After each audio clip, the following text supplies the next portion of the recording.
In our careers, we may not always go in the best direction. But if you don't lose your focus, it may lead you down the right path. Ladies and gentlemen, please welcome the man who landed a plum job by entering the wrong bar and current head of credit services at Hachette, Mr. John Swan. Thank you very much, everybody. That is an old picture of I've put up there. It's the only one I could find. Yes, I did walk into the wrong bar. I was due to meet a friend of mine, and he said, well, we're going to meet in the so-and-so pub in Maidenhead, which is near Reading. And I couldn't remember which pub he said, and there's two pubs. So I went in the first one, it was the wrong pub. But I bumped into someone who was looking for a credit manager to work for a company called Dell. Anyway, cut long story short, I got the job at Dell and I stayed there for 10 years. And it was interesting hearing Simon there because he was talking about making your projects or your presentations short and to the point. There was a period when Michael Dell used to come over to the United Kingdom quite regularly, and selected managers were asked to do a 1-minute presentation. 2 slides, 1 minute. That's all you had, and you had to get headline facts into Michael Dell. And the secret, someone said to me, do not make it 55 seconds. Because if you make it 55 seconds, he's got 5 seconds to ask you a question. And you may not know the answer to that question, and all of the big bosses are all sitting there. So, you've got to be careful. Make it concise. Now, let's make sure I get this right. Okay, what I'm going to talk about, this is a bit of a journey for us at Hachette. Has been just part of a year or so, and we've got more of it to go. It'll probably be a permanent journey in some ways. But I just want to give you a quick overview of the company. Hachette is not a familiar name. Most people will not have heard of Hachette, but we are, and I'll put some statistics up there later, the second largest publisher in the United Kingdom and Europe, and the 6th largest global publisher. We've got 2 distribution centres in the United Kingdom. We've got 8 group publishers. Some of the names will be more familiar. Orion, Little Brown Book Group, Hodder, Headline, Hachette Children's, etc. And we keep acquiring, which is great fun for credit because every time we acquire a new company, we acquire more customers, a larger ledger, etc. We've got 30 third-party publisher distribution contracts. And that's really where a lot of the focus of what I'm going to talk to you today about is coming from. And we've got 33 members in credit control because as of yesterday someone accepted a new position that we've created. So that's been an expanding team over the last year. About 1/3 of what we do is exported out of the UK across 100 countries. And some of those countries are quite challenging for us as credit people because they are in developing territories such as Central Africa. So we have the challenges around that, and also India and the Far East. The digital business, now I'm sure some of you have got Kindles, Amazon Kindles, and you read through that. The digital business grew rapidly for about 2 years. It was 300% growth over an 18-month period. It's slowing down, it's not surprising, but the day that people were forecasting saying the death of the book is coming, it isn't, it never will happen, because we're now seeing the printed books overtaking digital. So digital is slowing down, the printed books going back up. So the doom-mongers were wrong. And we have to manage about 30,000 accounts with a very, very small percentage of B2C. Oh, wrong way. There we go. So that's where we are. Hachette, we're the 6th largest publisher globally, but this does include magazine and journals. So if you take those out, we go up to number 2. The largest book publisher in the world at the moment is Random House, because they merged with Penguin 2 years ago. So we weren't very happy about that. So our ambition now is just to get back to number 1, and that will obviously be through further acquisition. Some of our authors, a publishing house is only as good as the strength of its authors. You will know several of those. Stephen King, obviously, and John Grisham, 2 of the biggest selling authors of all time. J.K. Rowling, she writes for us as Robert Galbraith, but she also writes the adult books. Casual Vacancy was her first. And then we've got some other writers there. Some of you won't be familiar with the Hairy Bikers, but if you're from the UK, you will know the Hairy Bikers. And on the right-hand side, Ian Rankin, a very, very popular, very successful author. So our customers, again, mostly UK high street retailers, Smiths, our friends at Waterstones. Tesco's, and some others. And the one in the bottom left-hand corner, I'm not allowed to pass comment on. Amazon. And we have a number of, we just don't sell to bookstores. We've got a whole range of customers that we have to manage. So we've got museums and libraries, art galleries, the worst payers in the world, football clubs. They never ever pay. Sports associations, stationers, even railway associations. We have a publisher that does railway books.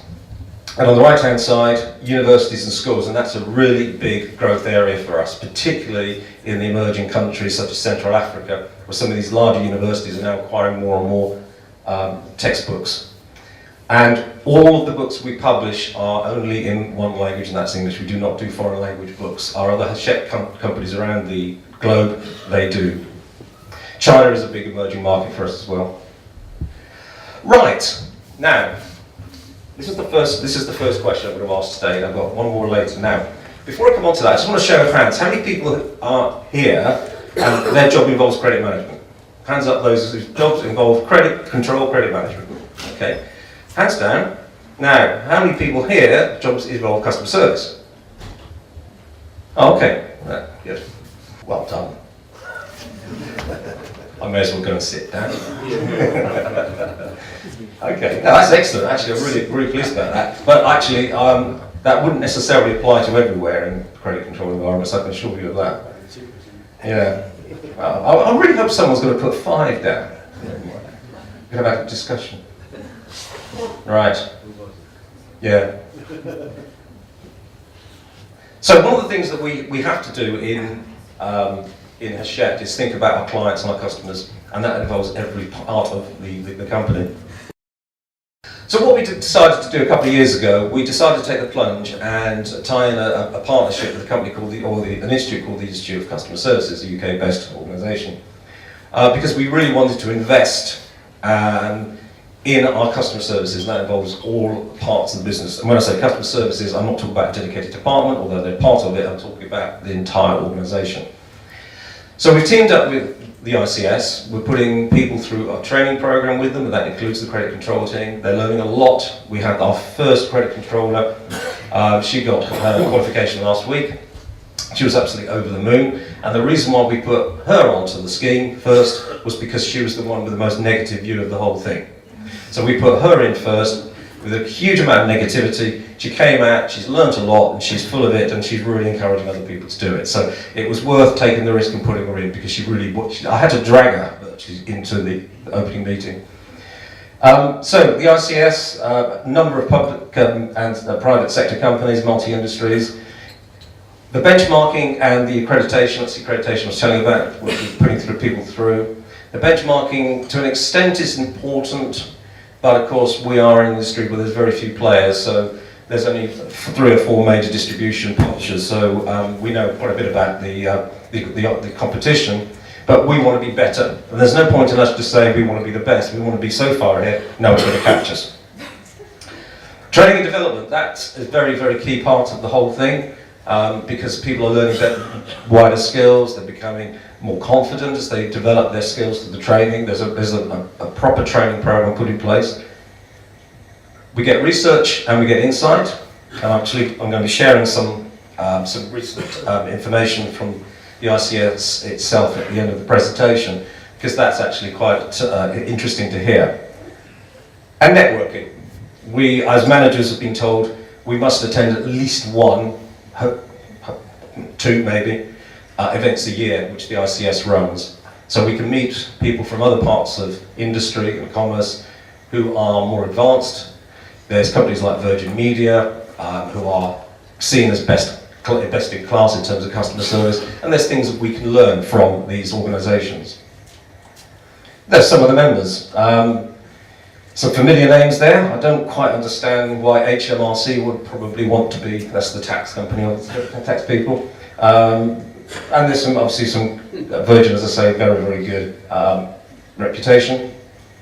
Mercedes-Benz, BMW. So, what do we do? One of the things, I can't go through this because there's a lot of detailed information and it's pretty confidential. But one of the things we did do, they came as part of the deal, they benchmarked us. We've never been benchmarked, we've never been examined as a customer service operation.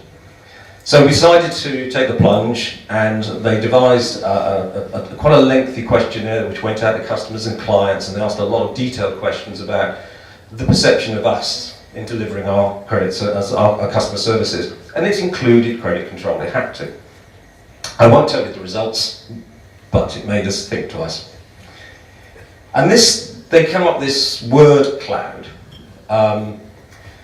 basically what they did, they extracted some of the words that were regularly used in the feedback comments. And as you can see, we're very helpful, we're very good, but we're also quite frustrating.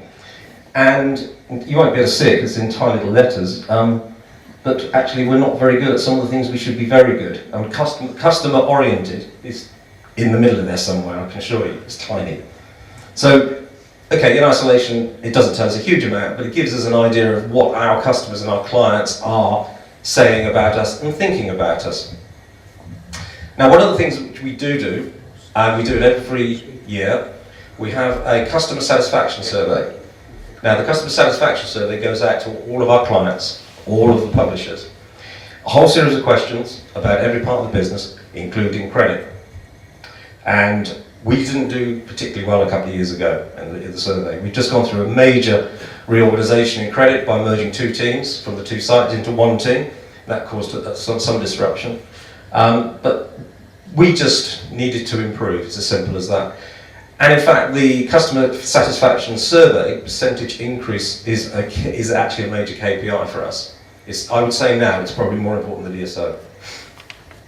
So it's not just customer service, but all areas of business where have got an external or internal customer touch point, including our IT. They actually having to learn to be nice to people and be helpful, which is really good, and they really have had to be dragged screaming into the program.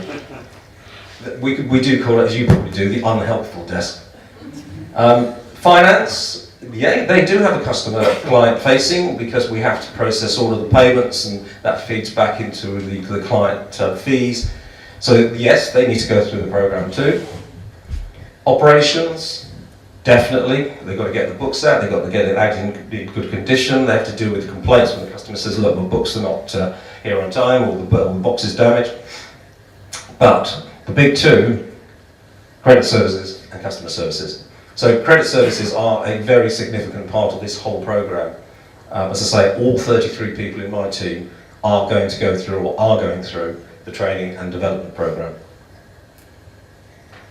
So, what are the benefits? What's this going to give us in terms of a business, now and in the future? Well, we're obviously going to raise the skill levels. That's taken, because what will happen is that they will become more aware of other behaviours other than fundamental credit control. It will help us, it should help staff retention, but the danger is we can skill our people to an extent that they become more attractive to other people, other companies. And we are in an area in the Thames Valley, which is not far from London, a lot of very, very big companies. Some of them are expanding, some of them are in the process of recruitment. So we do have to realise that the better our people are, the chances are they may be attracted to go somewhere else. So it's a double-edged sword really, but we do believe it will help us with retention, certainly in the short term. And there is more motivation and morale. People feel better about their jobs because they actually understand more about what's going on and the importance of actually delivering that service to our clients and our customers. This has been a really big win for us in terms of the whole project so far. I don't think it's unusual. I'm sure some of you here will agree. Many companies have silos. Silos are always damaging for any business when you've got people who sit in their little groups and they don't really talk to other people. They criticise other parts of the business. They don't understand what other parts of the business do. And in fact, you can actually find sometimes, and I've seen it where I worked a couple of years ago, silos within silos. It was getting so bad. Now, one of the things that we've come across here is that the customer service teams, because there's two, although there's only one credit services team, and the credit services team have now reached a point where their ability to communicate with each other is the best it's ever been. And that's actually proved very valuable, because it actually sometimes in the satisfaction survey we've had comments from publishers saying things like, I wish credit would talk to customer services, or I wish customer services would talk to credit more often because they don't understand what each other are doing. Basic stuff, but it's definitely improved. And it's something that we'll continue to improve. We want to, as I said earlier, we just don't want to be number one. We want to be so far ahead, rather like Chelsea were when they won the Premiership a few years ago. I think they won it, I don't know, in April, March time. But we want to be so far ahead that it's going to take a lot of effort from our competitors to catch us up. And our aspiration, and my boss, as the MD, has said, he says, I want to hear people say, Hachette, you're the best at what you do. You give the best service, the best delivery out of everybody in the industry. So when people think, who's the best, people think, Hachette. We need to be careful. And this really falls into the lap of my managers and myself. Yes, it's great to improve the customer experience, absolutely. We want to do that. We want to develop the behaviours of the people in the credit team. But at the same time, we don't want to start compromising our cash collection performance. Yep, DSO may be not as important as a metric as our customer satisfaction results, but if we start focusing on the soft skills and we start losing the ability to collect the cash to the timetables that we've been given, our publishers will turn around and say, well, hey, great, you've got great customer service, but I'm not getting as much cash coming through as I did, say, 6 months or 12 months ago. So we have to be very careful about that. So that's probably just a bit of a repeat, really, of what I've just said there. But so it is a major challenge. But touch wood, so far we haven't seen any negativity in the DSO results, which we could put your finger on. So, what are we doing and what have we done? Well, the first thing was very simple. We no longer call credit control, we're called credit services. A lot of companies have done that, but I think it makes a statement to our publisher clients to say, this is a service we're providing, we are credit services. Telephone answering scripts, not something I've ever really been a big fan of, but we have found, and publishers have fed this back to us, the guys and girls in the team now answering the phone, saying their name, good morning, how can I help you, my name's so-and-so, etc., etc., a little thing like that. And the feedback so far has been, oh, I really like that, that's a friendly person on the phone. Previously, I know that I used to hear them in the office, they'd pick the phone up and go, hello, or something like this, or credit control, how can I help you? And it was rather abrupt, it wasn't friendly, it wasn't welcoming. So that's been changed, and the managers are continually listening to the way that people are answering the phones.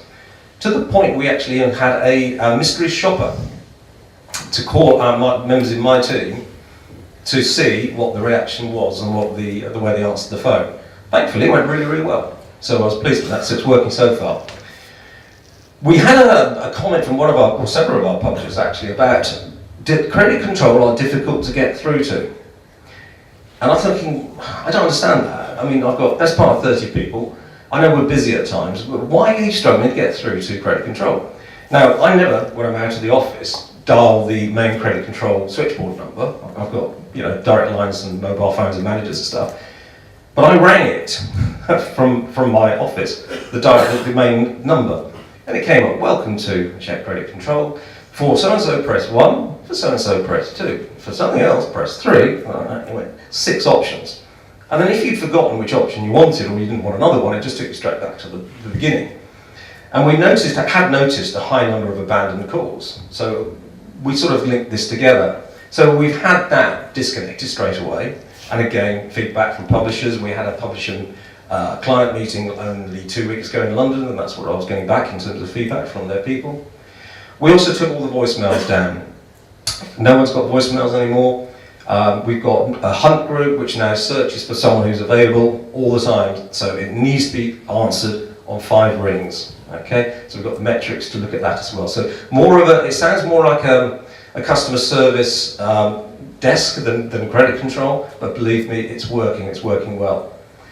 Improved out-of-office replies, silly little things like this. You just look at them, and some of them were badly spelt, didn't really make sense, didn't really tell the sender who to contact in the absence of. So we've changed all that. Improved design of the auto-reply emails, we've got a few of those. So for example, and this actually happened in the last couple of days, On the auto-reply emails which come out from credit services, there is a note saying, whatever the note is saying about the process. The one for refunds, we have to do customer refunds. The one on that actually says, if your refund has not arrived within 7 days of this notice that you received this email, please contact me. And my contact details are on this email. So as the head of the team, I'm putting my name on that email saying, if you haven't got your refund check, I'm the man to come to. And on Thursday of last week, I think it was, I got an email from a school in England, and they hadn't had their refund. It was for £29.74. And here I am managing over 30 people, hundreds of £1 million worth of account balances, and 40 odd publishers, and I'm involved with the £29 whatever refund. But you know what? She was right. I put that on the email. She hadn't had her check within 7 days. She wrote to me. I wrote back and chased the check up, and it was en route. And then I got an email back from her this morning saying, check received, thank you very much. Just a little thing like that, tiny, tiny little customer, but that sort of thought is quite rewarding sometimes. But that's the only one I've had since we launched that, so I'm quite lucky so far. So we're doing the reporting analysis, abandoned calls, volumes, looking at all of that. Very much, it's similar to a call centre. Email signatures, consistent design. We've got the same typeface. We've got the same wording. It needs to be consistent. It needs to be functional. And we were also criticised heavily for our response to disputes by publishers. And one of the problems we have is that we don't actually have an effective operating system that helps you with disputes. We've got an old system called Vista, which publishers use. We're getting rid of it quite soon, but we still got it. And so someone thought, well, why don't we just use what IT use at the land desk? It's a help desk tool where you log the dispute and it encourages you to process that dispute, and it also tells me or managers or whoever what goes out of SLA, so you build the SLA in. So we've done that as well, and dispute performance from feedback from the publishers was extraordinarily improvement. It went from about 70% satisfaction to 92% satisfaction. So that's definitely worked. So a lot of this is actually producing the results that we're looking for. So some of the main challenges, there was, and you will not be surprised, some credit controllers have been with the company for many, many years, and several of them had been in credit control in other places for several years, and they found that all of this whole customer service thinking and behaviour was an anathema to them, and it wasn't going to work. And how can I do my job as a credit controller if I've got to be nice to people? Well, I can tell you now, being nasty to people doesn't work. Because I worked many years ago in the video record industry, and I had a girl who worked for me, and she was in accounts payable. There was only one of her. And if a credit controller was giving her a hard time over the phone, what she'd do, there was always a pile of checks she'd had prepared on a weekly basis, and they'd go to the chief executive for signing. And the chief executive was a man a bit like me, not a great range of attention, so he'd get bored quite quickly. So he'd sign the top of the few checks, and then, I can't be bothered, I'll move on to something else. So if this girl, what she was doing, if someone was giving her a hard time, a credit controller, she'd just take the check and put it at the bottom of the pile, because she knows that will take even longer. But the people who are nice to her, she'd put it at the top of the pile, so they know they're getting paid. So I thought, actually, that's quite a good idea, thinking about it. So it's not necessarily, you don't necessarily have to be a Rottweiler to be a successful credit controller, because I think a Labrador could probably do a very good job. So, avoiding compromising the collection performance, as I said, I touched on that earlier. We must make sure that we don't lose the plot when it comes to the DSO and the cash collection. We are already seeing the third one there happen, the attracting of new employees with wider skill sets. Now the reason is because we're actually saying to prospective people coming into a business, we're going to offer you more. And we are now the last 2 people we have recruited in credit have not come from credit control. They've come from customer services. I've got a new manager. She joined me in April. She was the customer service manager from one of the publishing distribution companies. She was the customer service manager, had been for 7 or 8 years. She came into my team, and she's now one of my credit managers. She's learning fast. She likes credit because she likes to go for a drink. And so she likes the social aspect of the credit management world, but she's also learning at the same time. And I think that's a really good thing. And she didn't know there was such a sort of a networking environment, almost a community within the credit industry. She's loving it, absolutely loving it. We keep needing to message the need for change. The guys in the teams, when they have their stand-up meetings, their reviews, their one-to-ones, we're always addressing the fact that they need to think change, they need to be prepared for change. We've got a lot of change coming as a company. We've got an entire ERP replacement. Someone was talking earlier, Simon was mentioning every company's got an ERP replacement going on at the moment. We're going to have two, because we can't find a system that can do the WMS and the OTC in one. So we've decided to go with two different operating systems, one for the WMS and one for the OTC. So we've got all of that to come in the next 2 years. The publishing houses at Hachette, Hodder, Headline, etc. will probably continue to go into acquisition. So we could see growth of our sales ledger. We launched only this week one of the largest educational publishers in the United Kingdom. They came online last week. So that adds to the work volume, and it adds to the needs for recruitment. So, but of course, as the service levels expectations rise, we need to keep following that. So people, as we do better, customers, publishers will expect more and more. So we need to keep challenging ourselves. And we need to react faster to things as they develop. Move on them, learn from them, and make sure that that won't happen again. Because if it happens once with a publisher, you get away with it. As one publisher once said, if you fall off your bike once, you fall off your bike twice, but if you fall off again, you're not getting up, sort of thing. So it's the last chance saloon for some of these publishers. Their entire existence depends on us being a successful distribution. We are effectively an outsourced operation. So if the books don't arrive on time, or the books are damaged, or we don't collect the money, or we make one of their customers angry, we do something wrong, it's their business on the line. And we do that. We make sure our clients are fully engaged. The credit team, particularly the managers, I would say probably most weeks are in London meeting clients, face to face, talking to them, talking through their problems. And one of the great things about that is something does go wrong, it gets trapped at that level. It doesn't get blown out and escalates to managing director level or anything like that. Yes, there are issues. Yes, they're dealt with quickly. So how are we going to measure the success? I've already mentioned to you about the satisfaction questionnaire. Very important. We set a target percentage performance as a result, so we need to hit that target. We had a great improvement on the last one, but that means we just got to do the same again next year and improve more. We've got to measure our SLAs, and we want to report the exceptions. Regular feedback, conversation with our publishers, continual conversation, what's going right, what's going wrong particularly. Staff satisfaction, that's been a real positive factor in what we've been doing for the last 18 months. The staff satisfaction survey, the last one, was the best that's ever been. So it really is working. People are feeling more engaged, and they're actually feeling that they're actually putting more into the business as they develop their skills wider. Our ambition is to reduce staff attrition. Sadly, in credit, that's proved a bit of a tough ask at the moment, and nothing to do with any issues other than we've had people who have left, to go in other parts of the country, or we've had people who've gone abroad and that sort of thing. So we can't really stop that happening.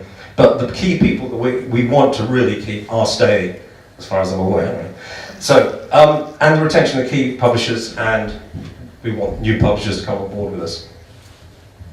Right, so I won't ask that question. I was going to ask that because I expected there to be more of a mixture with the first question, but as there wasn't, I'm not going to ask that question. But what I want to do, because I just want to reiterate something we were saying earlier about the ICS and some of the feedback and the information. And there's a report that they've just issued. This is being a member has a benefit, and they're talking about key trends for this year and the way they look at the future. And there's some bold statements being made here, which I just want to share, just a couple of highlights for you. And they're saying that the conduct of staff is more of a critical factor driving customer satisfaction and buying decisions than ever before. Customer expectations of their person-to-person interactions are evolving fast, bringing a greater emphasis on personalisation and speed, ease of service. This means that organisations need to ensure the skills and behaviour of all colleagues are appropriate for the demands of the doing business next year and beyond. Personalisation depends heavily on the people in the organisation. Whether managing a dispute by phone or email, customers expect to be acknowledged, to be listened to, and to deal with people who are interested in and able to help them. In 2016, raising service standards will therefore mean addressing the skills and engagement of colleagues across all parts of your organisation, all customer touchpoints, in both staff development and recruitment. Human factors and the ability to empathise are increasingly vital to raising and sustaining the quality of service delivered.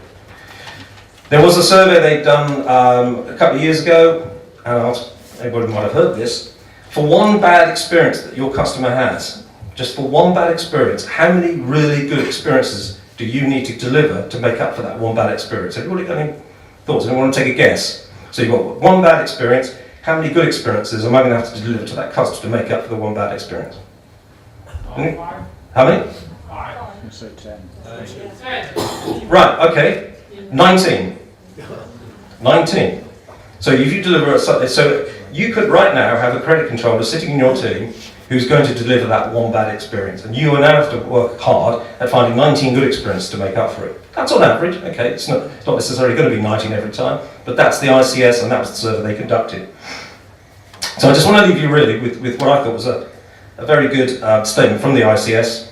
The entire organisation, its strategy and its ways of working are driven by a customer-focused ethos which everyone understands as being critical to brand value and business success.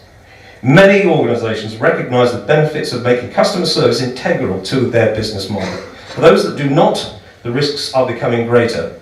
The gaps between what they offer and what customers expect will grow and become increasingly obvious, as will the gaps in customer satisfaction and business performance between leading and lower performing organisations. And I think that's that's a statement there which I think everybody would understand, and clearly I would certainly hope people would agree with.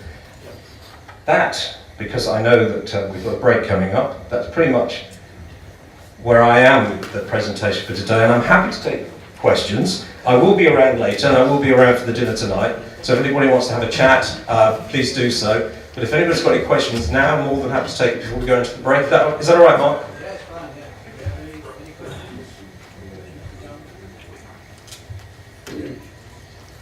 I don't know if that's a good or a bad thing. Oh, it is one. Okay. I was going to get away with it then. No, I don't need the microphone loud enough. Andrei Sichka, out of 30-something people you've got now of your team, imagine you had them from the very beginning, that number of staff. How many people you had to let go because of the wrong attitude for the customer service? What percentage you had to change? Well, you're sitting close to someone who's now going to put his head up because I'm going to virtually quote him. People, and Brian, I forget this wrong, please forgive me, but Brian said something quite interesting. Normally when people leave a business, there's one of two A's. Am I right? Ability and attitude. And sadly, yes, we've had people leave because the attitude wasn't right. They weren't engaged, they didn't want to be engaged, and the process was very simple from that point on. Thank you very much. No worries.